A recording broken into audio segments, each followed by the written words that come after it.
Assalomu alaykum do'stlar. Bugun xudo xolasa ish vaqtimiz tugadi, yakshanbali. Ertaga dushanbali edi. Xudo xolasa baliqlarning narxlarini tushuntirib o'taman. Bu oq balig'i birinchi basseyndan xudo xolasa 1 kiloyi 380 grammlik o'tirgan. Bularimiz 24 ming so'mdan kelib ketishingiz mumkin. Bu balig'imiz ikkinchi basseyndan, bularning razmeri 1 kilo 200 ga o'tirilgan. Bular narxi 22 ming so'mdan kelib ketishingiz mumkin.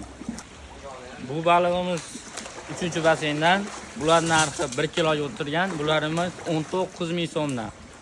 Bu balig'imiz sazan balig'i, ularning narxi 45 ming so'mdan. YouTube kuzatuvchilar uchun faqat 43 ming so'mdan kelib ketishingiz mumkin. Bu sazanimizning grammi 1,5 kiloga o'tirgan. Bu beli amur balig'i, buning narxi 55 ming so'mdan, optim narxi kelarasizlar.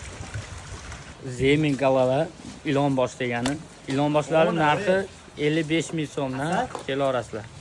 Nima asar? Do'stlar, bu laqa balig'i, Afrika laqa balig'i. Bular kilosi 21 ming so'mdan 1,5 kilodan 4 kilogacha kelarasizlar.